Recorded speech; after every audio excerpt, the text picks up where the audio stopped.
Guys, hi viewers. How are you all? Seryoso muna tayo ngayon guys. Nagtipid ako guys. Nagtalong muna ako. Baka ano naman iniisip nyo. So for today's video guys, magbibigay ako ng tips. Akala mo talaga master no? Hindi naman. Para sa akin, parang isi-share ko lang yung aking experience. Based on my personal experience to guys. Tayong mga mother, tayong mga nanay, no? Tayong mga ina ng tahanan. Dapat alam natin yung needs at saka wants.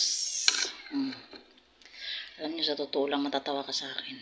Kasi, nung time na nag-aaral pa yung aking mga anak, alam mo ba yung tsinelas ko? Umaabot na 1 taon, hindi ako nakakabili.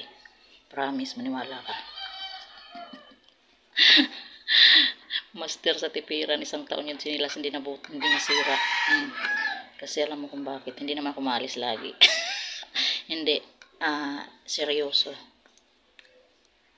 Pag mayroon ka pang mga gamit, no, na mayroon ka naman pwedeng pagtyagaan, i-alternate sa mga gamit na huwag kang bili ng bili. Kasi yung bili ka ng bili, yan yung wants, diba? I-prioritize mo lagi yung needs. Kasi may isa pa akong share, pero huwag niyong gagawin.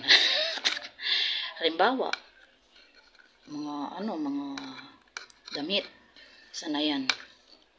Tayo kasi minsan pag nakakikita tayo na uso to, wala naman, it's a puwera dito yung mga may pambili. Kung wala lang, mostly kasi tayong mga nanay, lagi tayong hirap sa mga pagdating sa budget, ganyan.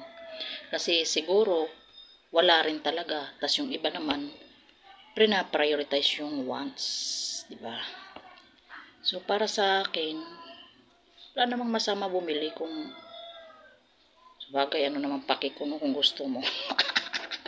Yung akin is lang, based on my personal experience, para hindi tayo laging nahihirapan, mga nanay.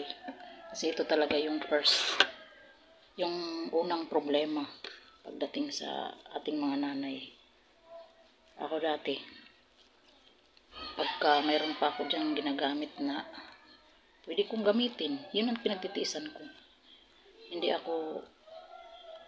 ko siya na-prioritize yung pansarili kong mga kung mayroon naman ibang pwedeng gamitin.